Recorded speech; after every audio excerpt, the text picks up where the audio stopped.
Hello and welcome to an issue of First Light with Joe Cornish for On Landscape. I'm Tim Parkin, and we're going to be taking a look at three pictures that represent a transition from Joe's professional photography output from 5:4 film through to the phase cameras he's been using recently, culminating in the IQ 180.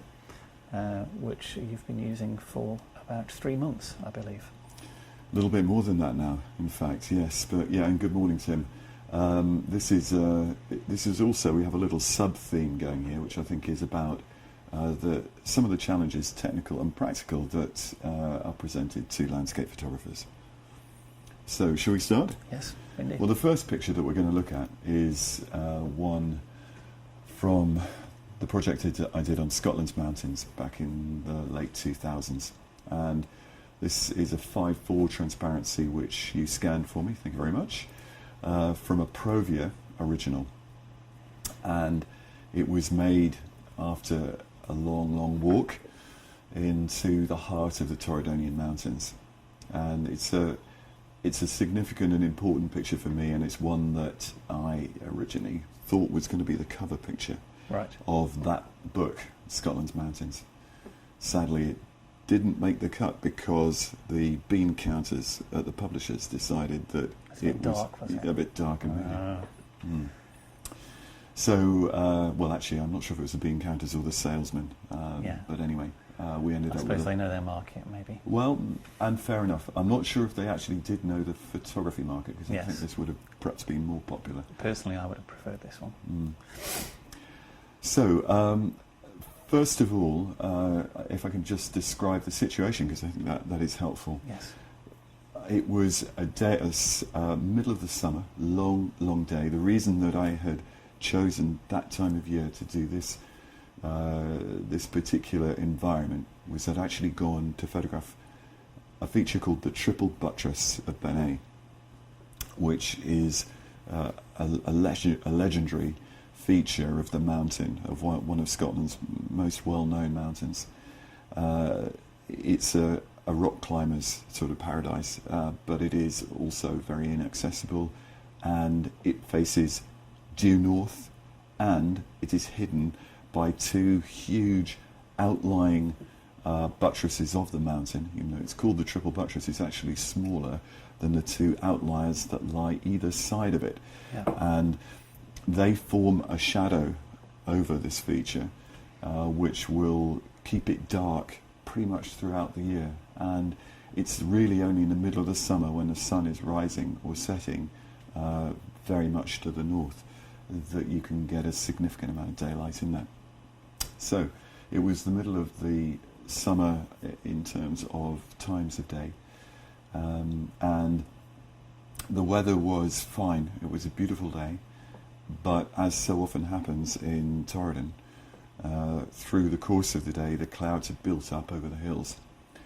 And I found when I got there that the cloud was sitting on the mountain itself, not covering it up right down to the level that I was at, but sort of skating around the top of the peaks. Yeah. And what we're looking at here is a view to the northwest. Not of the Triple Buttress itself, which is directly behind me, but below the Corrie, the famous Corrie. In the far distance you can see a mountain called Bouchefen, or the Wizard's Peak. On the left is Ben Jarrack, and I forget the name of the mountain on the right. And the valley that we're looking towards is called Flowerdale, rather counterintuitively when all the other names there are Gaelic. And the waterfall is the Alt Corrie Vic Ferrica, which is basically means the river that runs out of the Corrie of the Triple Buttress. Yeah. So the lighting is extreme. We're looking at out towards this zone of bright and relatively clear sky in the northwest, and I'm sitting underneath this blanket of cloud. Yeah. So what sort of time was this? Was this late afternoon? It was, yeah. Well, it's about 8 o'clock in the evening. All right, okay, yeah. And you can see that the sun is still relatively high in the sky, 8:30, something like that. And I knew that sunset wouldn't be for another hour and a half. And at this stage, I was thinking, well, it's there's still plenty of time, and I'm sure things are going to improve, because being a landscape photographer, you have to be optimistic. And by the way, we haven't got our little. How do we click on? So, thank you. The lighting was extreme, and the way I knew that I could get something to work would be to get light into the foreground using water.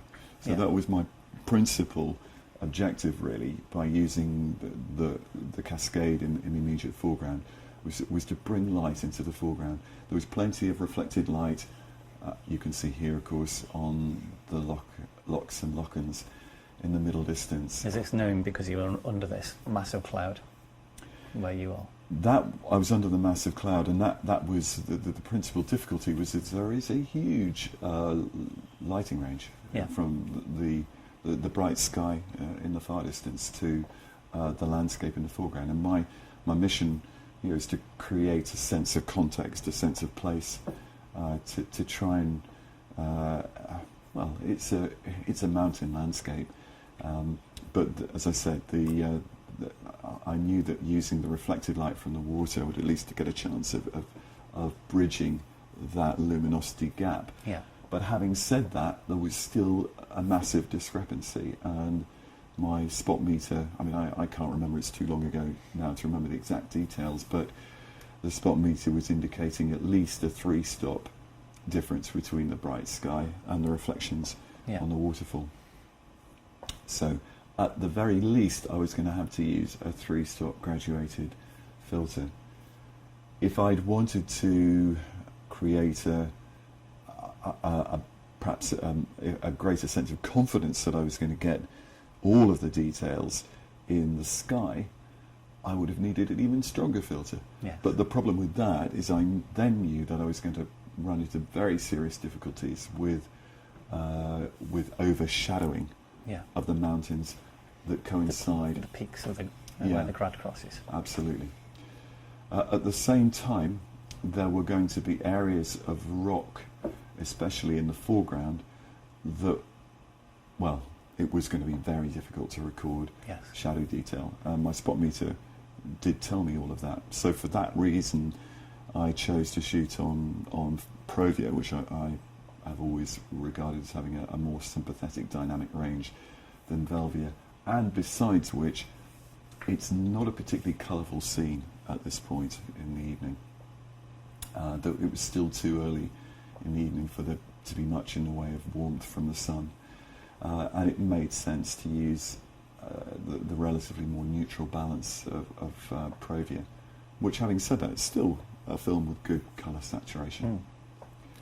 So, to cut to the chase, I used a hard step 3-stop Lee filters ND Graduate, and I seem to remember that the transition zone, and you can probably see it if I run the cursor through here, is where it is lies. one of the things that people struggle with on where to place transitions with graduated filters, because it's quite difficult sometimes to work out where the transition should be, where it will least obscure bits of the picture will be least obvious.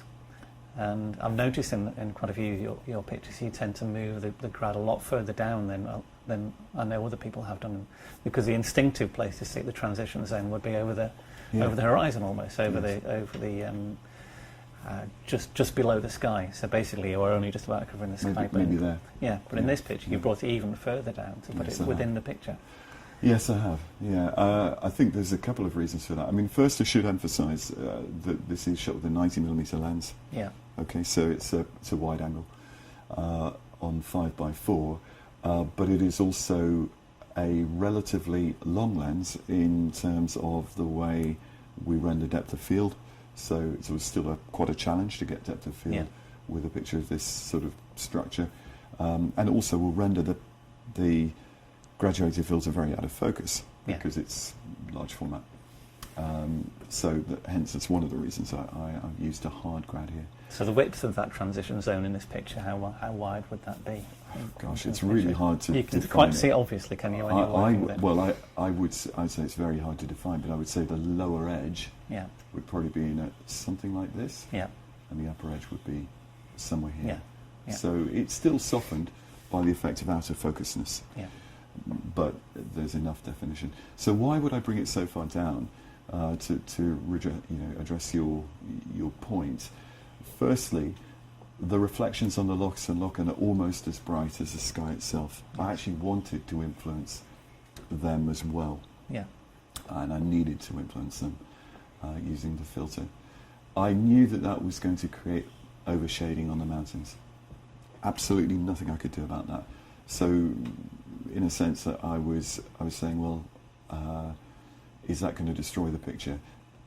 I seem to remember feeling that, well, if it does, then it does. But if I don't use a filter, then there's no picture to be had, because I would have literally, the sky would have been blown out. Of course, I would have got some light tone in the clouds, but not much. So there was a compromise involved, and from experience, I had a feeling that might well work or be an acceptable compromise. And in camera, it didn't look too bad, but then of course you're seeing real light in camera. Your brain is adjusting for that upside down on the ground glass screen, but it still looked tremendously contrasty. And I'll be absolutely honest with you. To me, I thought it was touch and go whether this picture would come out. Of course, with these with film, you are having to, just to emphasise, you're having to essentially do your light readings for the area that you're exposing that's not being affected by the filter. So in this case, it's the highlights of the bright part of the waterfall here, the cascade, and looking to retain some shadow detail. Let's look at this area here, or possibly just in here, in the immediate foreground, and certainly in these rocks in the foreground. If they'd been black shapes, I think that would have been very, very intrusive. They needed to retain some detail and texture. And I can't tell you now what I remember seeing on my meter, but I'm just guessing at a 4-stop range. Yes. It's typically what I would regard as acceptable for this kind of scene. With the highlights, let's say, being nominally, the exposure I would have chosen would have been judged to balance the bright highlights here to the dark shadows where I wanted to retain detail there. Yeah. And I'm guessing that would have been a 4-stop range. And then having taken that, the average of those two, the halfway point, I would have then aimed for my filter to have ensured that I could still retain some highlight detail in the areas where I felt I really needed it, in the edges and fringes of the clouds, but probably not in the very bright highlight area of the clouds. Yeah, so you presume just let that go, really, and say there's no way we're going to get that back. Exactly. So try and take a reading. Yeah. Take a reading so you've got shape in the clouds. Shape in the clouds, but accept that burnout would be inevitable. Yeah. Well, the real miraculous thing for me is that actually, sure enough, it came out as I hoped. And I was highly excited and delighted by that when I got the film back. And anecdotally, it's worth pointing out that later on in the evening, when I thought that I was likely to get the better results, several things had changed. One is that I was also thinking as well, triple buttress, triple buttress, triple buttress. So it wasn't just about this view, but about these great landscape features behind me. And as you do when you're in this kind of situation, working on a professional assignment, you're thinking, I need to get that picture, I need to get that picture, and possibly maybe one other. Yes. And you're constantly trying to weigh up the options to go with the lighting, to optimize the lighting. Well, the fact is that through the afternoon, the cloud kept extending out and blocking the light, and then there came this period, about an hour before sunset, where the wind started to increase, and so instead of having this wonderful reflection of the triple buttress on the Corrie Lake as I'd originally hoped, there was no reflection. That all disappeared. and the wind got so strong. It's a kind of, I don't know if it's a katabatic wind, but it's one of those winds where it sweeps down off the mountain. Yeah. It's to do with a convection Yeah. effect. And I could barely set the tripod up at the point where I was looking towards the triple buttress. So I eventually did find a bit of shade, and I did make a picture of the triple buttress as well. But I was also thinking that wonderful view down towards Flowerdale, I really, really do want to do that and use the waterfall. However, the cloud then started to evaporate very, very fast, and sure enough, the sky coloured up, but it had none of the same mood and atmosphere and presence that I managed to see earlier in the evening, and which I think I hope I've managed to capture in this exposure here. So was this a planned shot? Had you sort of scouted the area and No. worked out that this was, or was this a passing by it and go, ooh? Oh yes, it was. Yeah, no, it was. The funny thing is that I think that preparing, it's really important to have thoughts and ideas of pictures that you want to make and have them planned. And the triple buttress was my principal objective. This view down the valley towards Flowerdale, the glen rather, was not really part of the plan at all.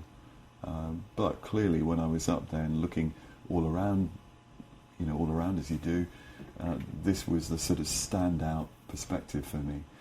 And I really enjoyed scouting the waterfall to find these elements.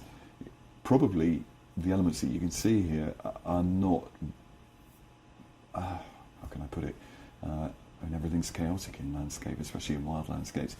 I would have perhaps typically in the past avoided this very, very abrupt vertical feature that is almost centered in the composition. Yeah. But somehow, as I looked at the scene and weighed up all the other options, this was the one that excited me the most, which is why I ended up with this composition. The flow of the water around the bottom right-hand part of the composition and the shape of these two rocks is a vital component. You're leading everything into the picture. Yes. It does. And the connection. And the rendering of depth and the sense of connection is a part of the kind of visual tactics that I use. I think the kind of this abrupt cliff, sort of miniature cliff face here, in a way is consistent with the kind of character of the landscape, and therefore I felt in the end that was fine. Can we take a look at close in with some of the features there? Yeah, sure. Should we go to actual pixels and then maybe work back? Let's see, it hasn't been sharpened yet, but that's fun to navigate around. There is this area of grass here as well, which I don't know how conscious I was of all of the different elements. Let's back off a couple of points. The quality of the water there is beautiful. Well, one of the things that is perhaps worth pointing out is that when you shoot film, you don't know what you're going to get, clearly, and it's very much a matter of luck.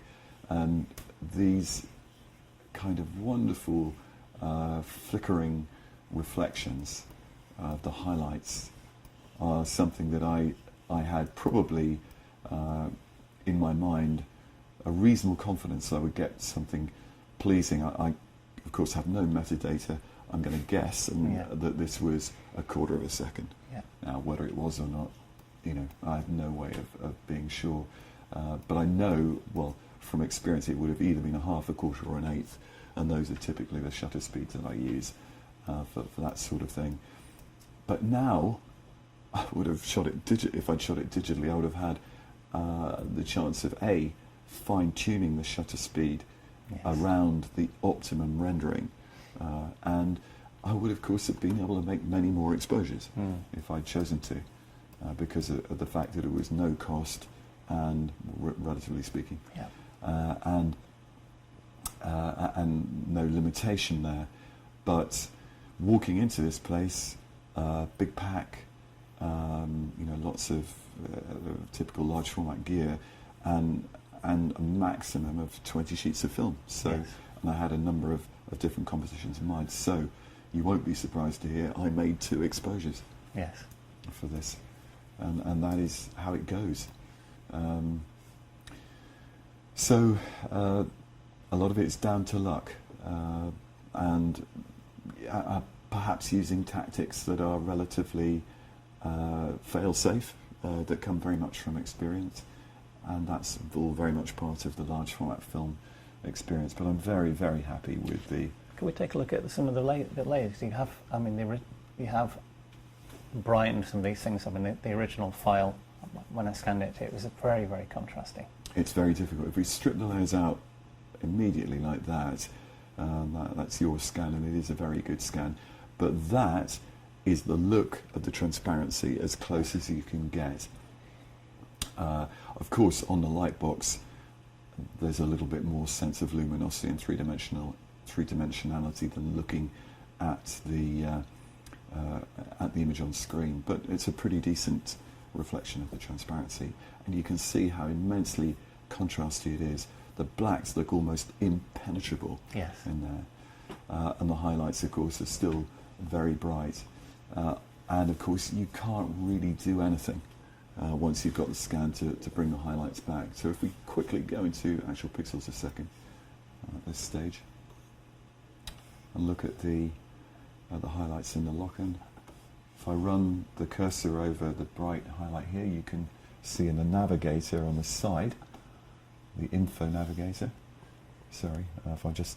there is a little bit of tonal detail there, more than I would have expected in the RGB or the CMYK setting. If we go up... Very nearly clipping, isn't it? Very nearly clipping, but if we go up to the very bright highlights, I'm going to expect... Wow, that's amazing. There is actually still a tiny, tiny bit of tonal value. Interesting. When I scanned it, there was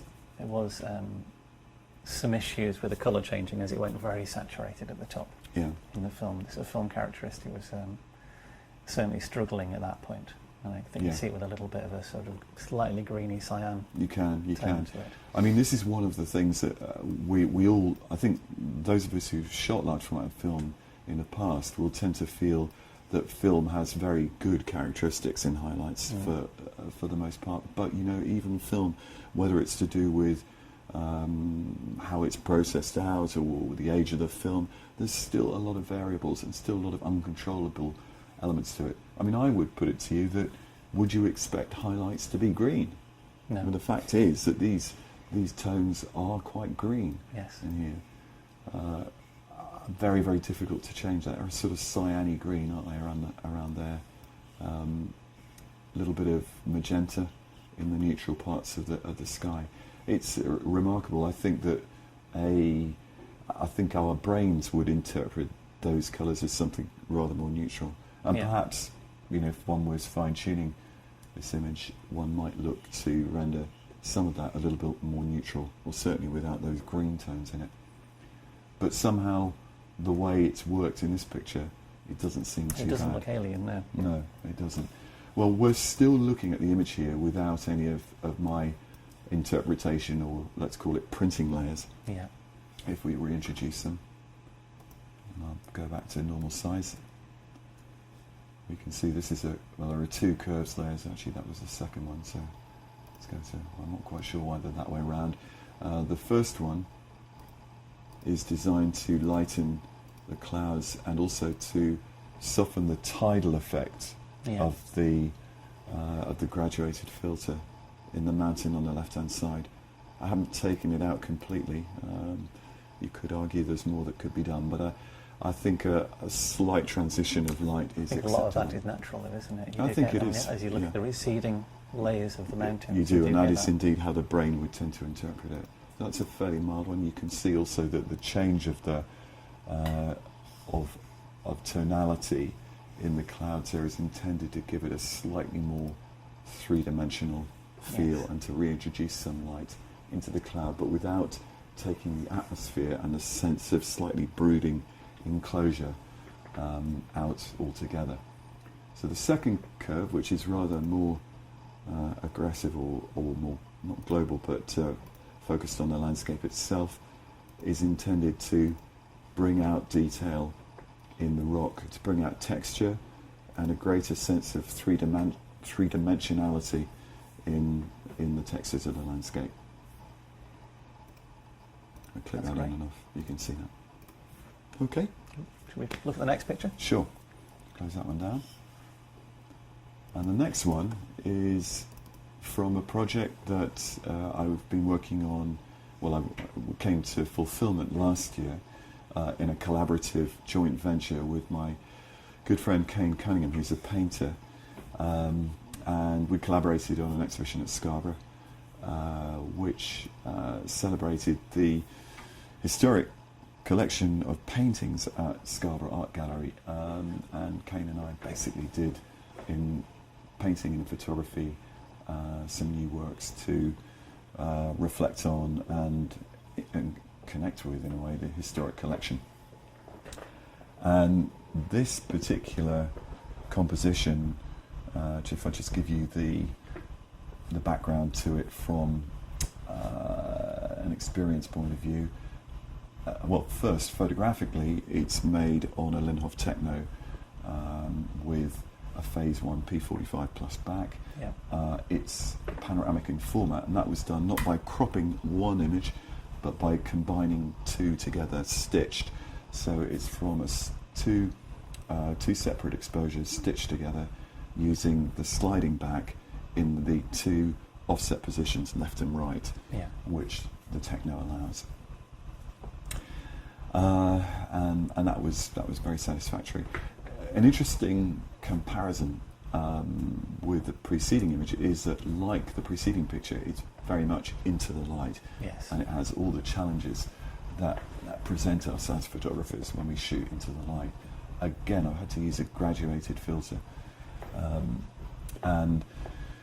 Well, we'll remember a couple of winters back what marvellous conditions there were for landscape photography. Difficult for everybody going about their daily business, but it was wonderful for photography. Yes. I actually had my friend Joe, who has a 110 Land Rover, chauffeuring me around on this particular day, which was handy. Yeah, and I think he enjoyed himself. But the snow showers were literally coming and going all day, which is just what you want, really. Forgive me for that. And there were multiple opportunities as a result, but they were short-lived. And the whole of Hawkham it's a well-known landscape feature of the North York Moors. It's a great sort of scooped-out glacial valley, and ordinarily it's always an interesting place, but it's often very difficult photographically. This perspective is the one I believe that best illustrates how the landscape opens out, and yet normally it's desperately difficult, because if you're shooting into the light, you can see that the trees form a kind of barrier. Yes. With the landscape beyond, and they're hard to avoid, and yet they're also an important part of that landscape. What made this a really special opportunity, most importantly, is that the trees are laden in snow. No. That's not something that you see very often in the UK, because typically the wind will come and blow the snow off, or it melts too quickly, or whatever it might be. But it was a cold day. The snow kept being refreshed by the new snow showers. It gives a fantastic definition to the structure of the trees. Exactly, yeah. And then the sunlight, which ordinarily would create an impossible contrast situation, in this context, you can see these areas of bright snow, but it's also reflecting light back into the tree trunks. Yeah. So rather than going an absolutely pitch black silhouette, there's still texture and detail in the tree trunks, and that reflected light is also illuminating the snow-covered boughs, the snow in the boughs, and the effect of the sun actually creates a sense of light, because there are these cast shadows, but the cast shadows are soft on the snow. So there's this a luminosity that is unusual, and for me was a terrifically exciting prospect to photograph. So that's the kind of aesthetic behind it, is that the feeling of luminosity, the opportunity to shoot directly into the light here, and revealing the distant shape of the mountains as well, or not the mountains, but the hillsides. To do that, I still had to manage the brightness of the sun, which is just above the composition. If I put the cursor where I believe the sun probably is, Right. you can see just how close I was to it.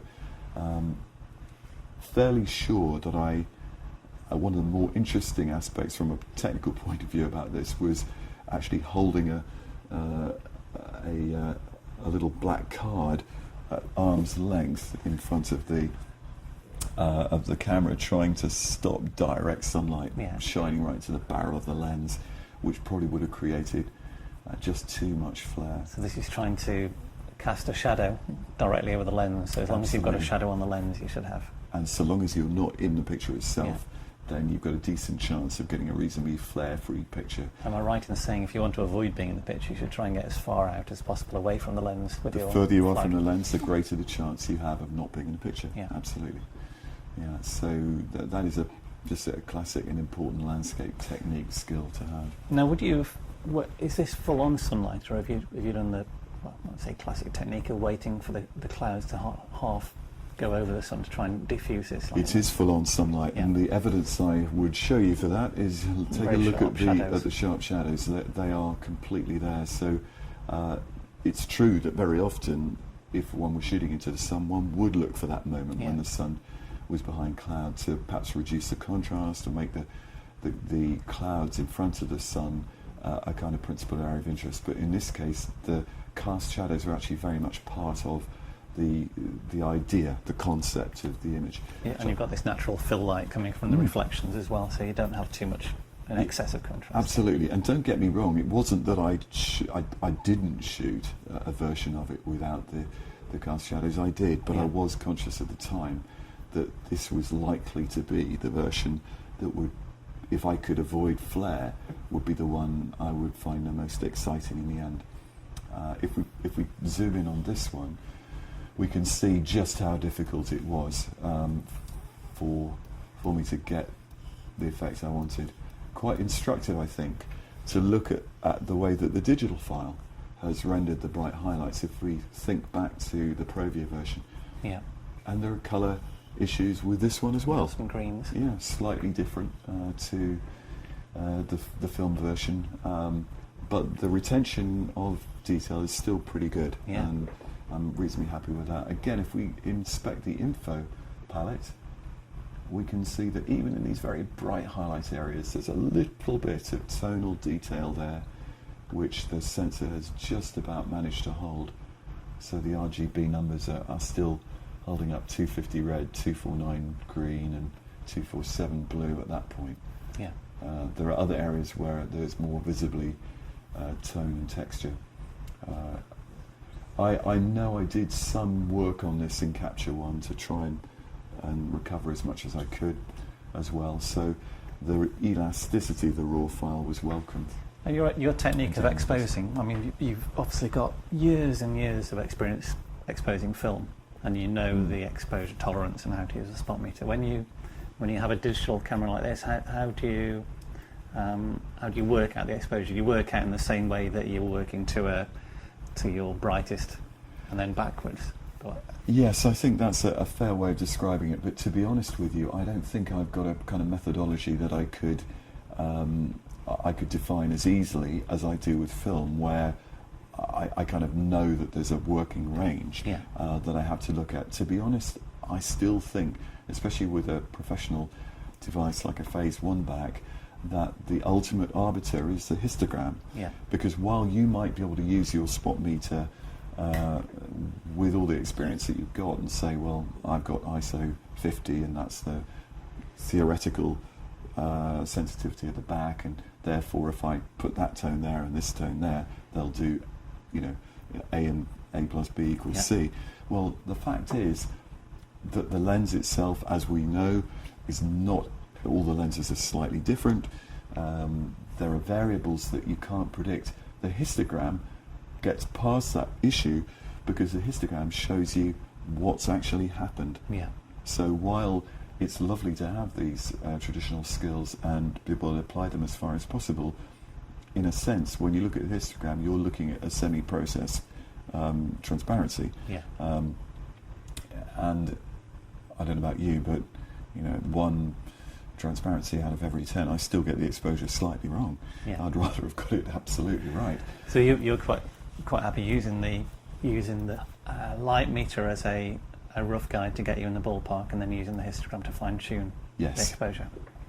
I am, and I'll tell you another thing without revealing too many secrets. I don't even always use a light meter because most of the time I know what the exposure is going to be. Yes. You should do, if you go out and shoot a lot of pictures. Most of the time you're working in a certain kind of luminosity that you prefer, and chances are it's going to be a quarter f11 or it's a half f16, or typically it's a second f22 if it was 5:4 film. Now for me that's a quarter f11.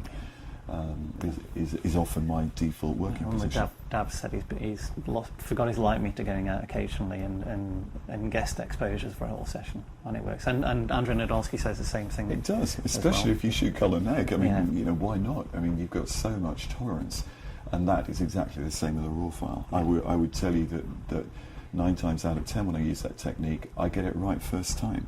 So nothing's changed very much, really. You could say it's lazy, but I would say that it's actually being realistic about what you're trying to achieve. Working around the tools you have at your disposal, yes. It is. So when we look through this, one thing I didn't say, thinking back to the previous image, of course I used tilt to establish a depth of field I needed for that image. With a composition of this kind, where the subject matter is very three-dimensional facing the camera, there's not much point using camera movements to gain depth of field. Yeah. Realistically, all the significant subject matter is far enough away for depth of field not to be a major issue once you're at a working aperture of around f11 or 11.5 or maybe 16. Not sure if I would have used that because I would have been concerned about diffraction. And that's a sort of 5.6 f8 on a 35mm camera. Probably would be. Depth of field. Yeah, probably would be. If we go to actual pixels, again, you can see that the fine detail is pretty good in the twigs of the trees, and then going out to the distant landscape, there's not a lot to complain about. So I think it shows that with this type of image, where the main subject matter is at a reasonable working distance, depth of field perhaps isn't the problem that many of us imagine that it is. Now, when you're composing panoramic pictures like this, I often say it's quite difficult to get a good flow through a panorama because it's inherently a left-right movement in a picture. Yeah. How are you working out the composition here? Because obviously that curve from the sun is the critical feature. Yeah, so I mean, I have to say when I look at this, I feel quite smug because I think this composition is quite strong and successful. There's a certain amount of luck in that, though, because the reality is that using the viewing system I have on the Techno, I don't actually have a preview of it in that shape. I'm having to work by guesstimation. So, I mean, you can develop a pretty good sense of it by guesstimation, but looking at it holistically, I didn't have a viewfinder with this format to inspect it with. Looking at elements like the bottom right-hand corner, for example, I was conscious that was going to be an important part of the composition. A small detail, but still important to me. And that would be a very distracting white space if it was completely empty, wouldn't it? Exactly, yes. exactly. And it also, as it happens, it relates subtly but quite nicely to this shape up here. On the other hand, there's a strong movement. The trees are larger on the left, smaller on the right. There's a kind of recession across that way, and it's important that the light has a way of working that way, because I think you're looking at energy flows going like that, and an energy flow slightly less obvious doing that, and they're balancing one another, and at the same time there's an obvious depth that's implied by the distance. We can cut that. Sorry. It's all right. Hello? A bit up. Can you cut that bit out? Yeah, I can cut that bit out, not a problem. Sorry. Okay. I'll come back in. Okay. And the the dark up the top left of the picture, Yes. contrasting with the light in the bottom right, works really effectively as well. It is. It is. All of that does work well. I mean, it was a stormy day in terms of the snow. I mean, it looks quite warm in a way because of the quality of light, but that's balanced by the fact that we know it's a cold day, and the sky was terrific and a really, really important part of the experience of being out there. The bright sunlight on the snow banks, makes a striking contrast with the clouds. Shall we have a quick look at the layers Yes. and see Yeah. what I did? Not that much. No. It would appear. That's a balancing act, isn't it? That? Yes. Um, Are you in the middle of something? yes, Yeah. we are. We Not just a problem. had, that's another interruption. So No, I'm sorry. It's- no. It's That's just okay. it means that more editing for Tim. Okay, So well, I'm sorry. You need to put a little sign on the door. Can you tell what's the Would you problem? like some lunch? I was just going to... That sounds great. Can we come in? I'm not coming in again, so... Can we come in 20 minutes? Right, okay. Thank you. Can you take the dog?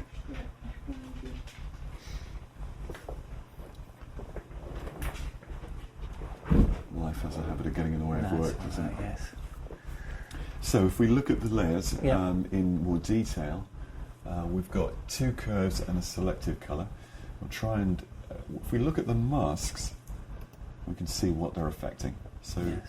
the first curve is basically managing the brightness of the snow in the bottom right hand corner.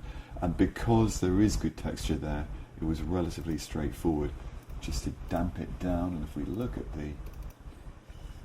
the shape of the curve, you can see how I've done that. Yes. I've also slightly manipulated the colour Yeah. to create a more neutral rendering. Okay, so that, we go back again, you can see, So it's taken out a little bit of the red and green in it. yes, yeah, I think so. So it was looking. It did look quite warm where the sun was hitting that part of the picture. Yeah, Yeah. but it does tend to dominate Yes. if it's not dampened down. It's a bit too eye-catching, and that's why I've done that. Yeah. Blends it into the background. Yeah. So the second curve, looking at the mask, deals with the sky and the top right, and if we do this, we can see that what I've actually done is increase contrast in that Okay. area. Now that's quite an unusual curve. I think you know I like to do this, Yes. which is to preserve the tonal relationships by keeping the curve straight, not clipping still, but just increasing contrast across the board. So if we look at the effect of that, there it is. It's actually also lightened it quite a lot. Yeah. It's lifted the background and made the snowy hill. And I'd like to Consistent point out colour. a very, very important aspect of this. In the blending mode, it's in luminosity. So while I've increased the contrast greatly, I haven't increased the colour. Yeah. So saturation shouldn't change. Exactly. And finally, at the top, we've got selective colour, a selective colour layer. That's the mask. So that is dealing with the left-hand side of the sky and a little bit of overspill into the landscape as well. And the background, I suspect this is to do with whites. If you look at selective colour, I've taken out cyan, increased the yellow slightly and taken out a bit of magenta. I think that's probably all. If we So look at the slightly effect warming of this area, is it? Just slightly warming it. Yes. It is, yeah. If you see it without, it looks quite cold, Yes. and that gives it a slightly more Yeah. feeling of the warmth of the sun coming into the scene. There's something slightly unpleasant about that cyany look. So I think that's maybe a bit more of interpretation of colour. A very It's personal interesting because difference. it is that slightly greeny colour that we're taking out the cyan and the Mhm. greens that we were talking about previously. That is a bright highlight. And it's something you don't see with your eyes, but it's obviously there. It is. in- Well, I think it is. I think that's right. Yeah. But I think our association, especially our emotional response to these very bright highlights, is they should be yellow, Yes, absolutely. and that's really what I've tried to do there. I think. I think it helps to tie in the colour there with some of the colours that you can see in the woodland as well. And there's a it helps to bring out the colour, the background colour in the wood. So that's it, a pretty straightforward, pretty simple set of adjustments. And out of interest, this was quite a big print at the exhibition, wasn't it? It was printed nearly 2.5 metres wide yeah. by 1.2 metres high. And I have to say, it held up very, very well. It was one of the highlights of the exhibition, I thought, as I was wandering around. Yeah, well, thank you. Yeah, happy with it. Next picture. All right, close that one down. And our final picture, this is an interesting one. Whereas our first two have looked at extreme contrast, extreme high contrast situations, this is almost exactly the opposite, and it's actually going to take a little while, I think, to get used to looking at this. This is a picture which you know because you were there at the time. I was. And it's actually taken in was it heavy rain or light rain? It had been heavy rain, and it was the tail end of it, so it was drizzling, I would say, Yes. if anything. Yeah, I think that's true. It was shot in Scotland near Gairloch, in Wester Ross, on a day of persistent drizzle. It did clear up later on. On the face of it, a completely hopeless day for landscape photography. Yes. And yet, when we were travelling south, and we're just starting to drive down that road, I think both of us were struck by the extraordinary beauty of the woodland in the conditions. And there is something about that level of rain when it's just drizzling that brings out all of the colours. It's not heavy enough to occlude everything, No. but everything is just damp enough to bring out all the highlights and the reds in the trees and Colours bring out contrast. were both somehow incredibly subtle and yet gloriously intense at the same time, and that really was the challenge. Also, a big challenge here of complexity, an enormous amount of complexity to deal with. Yes. So just briefly, this was shot with the Linhof Techno again, but here with the Phase 1 IQ 180 camera back, and it was shot with a 70mm lens. That is a standard lens, effectively, on that camera, on that back. This has come out of Capture One with almost no changes whatsoever to the original file. Yes. So it's almost exactly as the camera saw it. And when I originally processed the file, I didn't sharpen it at all because I was worried that some of the fine details might start to look brittle. But I think if we look at it at actual pixels, you can see I subsequently used a very, very mild Photoshop unsharp mask sharpen to look at the fine detail, and that has helped to bring out the raindrops. Can we go to 200% because the viewers will be seeing something that's been slightly reduced. Okay.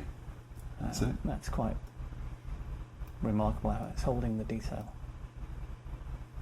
And this is that everything was drenched in these raindrops. Tiny, tiny raindrops. You can just see coming out as little points of light. It is, of course, slightly pixelating it at 200% on the screen as I'm looking at it here. But for the most part, the fine detail is preserved. So, however, one shouldn't get too anal about it, but I think from a point of view of can one make a photograph in these kinds of conditions, I've felt that, well, the effort to stop it was really enjoyable to work in. Well, it was difficult because everything was getting soaked as well. Yes. Working. Well, it's interesting because people do say that the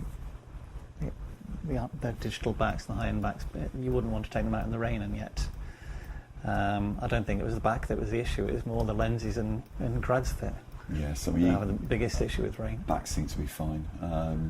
I think sometimes you have cables that are connecting the back. Well, there is a cable that connects the back to the lens, and if you get the points of contact damp, that can interrupt the signal. Right. But overall, the backs are robust and they seem to work pretty well. It's a big file, isn't it? Amazing. This is just taking it back to standard size. If we look at image size, 456 megabyte file. Over 10,000 pixels. Yeah, and 16-bit. Yeah. So the native size is considerably greater than the P45, at least in its unstitched form. Now, in terms of dealing with low contrast pictures like this, I mean, is this how you would tend to leave it, or would you look at trying to increase contrast around the picture, try and bring out colours? That's a really good question. I think that probably it will need it. When it goes to print, that, as we're looking at it on the screen at the moment, is probably too flat, albeit I think it's a very, very close reflection of how it felt and Yes. how it looked at the time. There is something about the colour intensity that it could do with a little bit of enhancement, and that might work with. Let's just try it for sake of argument, if time allows. Just a very simple, very delicate curve. That's a little bit more highlight and a little bit less shadow.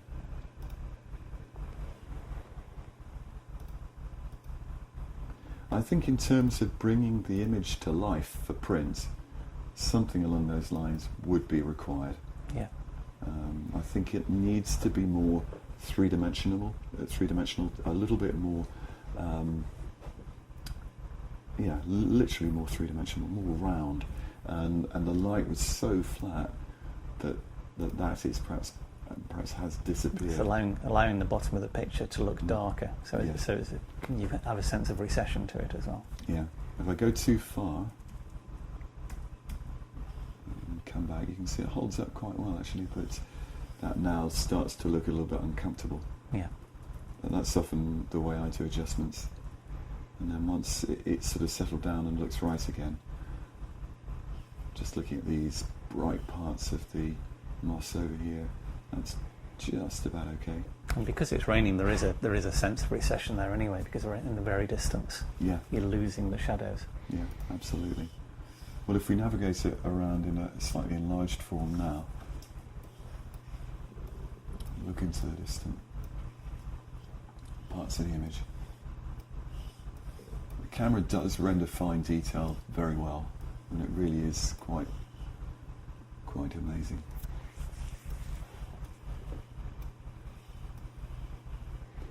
It's interesting with these sorts of pictures. It's very much they come into their own when you start looking at them enlarged or printed. And I think this is the biggest issue with this picture. I find it hard to believe it will ever work small on screen. Yeah. So I hope everyone will be able to accept that. But as a very large print where you could literally lose yourself in the detail, Yeah. then I think there's got some potential, definitely. The colours, the faithfulness of the colours is very, very pleasing. Admittedly, we have now introduced quite a large contrast enhancement curve, but it seems to have rendered the colours exactly right. And in terms of composition, I think we were both attracted to this almost swooping sensation of the bright lichen on the right, pointing towards the centre of the picture, and the river and the trees, the amazing vertical pines on the left sweeping into the picture. I think exactly. If you look at this in terms of a composition, it is a kind of, if I just move the sensor through where I think the flow works, Yes. that it springs from this point, rather like if you think of in a Romanesque cathedral or a Gothic cathedral, the column gets to a certain point, and then you have the capital, and then there is what's called the point of springing, and from that point the arches move upwards and outwards. Yes. And that's a kind of energy centre, and this, although the tree is on the face of it the kind of focal point, it's actually the way that the energy flows outwards that makes the composition balance and work, I think. And in terms of, I mean, when I arrived at this scene, I was trying to get as high as possible to be able to get above some of the elements of the tree on the left-hand side. Mm-hmm. But I ended up with a picture with the tree in the centre overlapping the trees in the background. I think one of the things you've done, which is really nice, is the branches of that central tree have been placed against the birches in the background, so it's all got some separation around it. Yeah, well, thanks for that. I mean, I think clarification is often part of my role as a landscape illustrator. I know that my work is quite illustrative in many ways, and I think that that is, one has to accept one's personal limitations, and if that's one of mine, I'm happy to accept it, because I really enjoy trying to clarify the landscape, Yes. to make it clear. And that was the biggest challenge, was to get this shape here to separate itself from what lay behind it. Thank you very much. Thank you.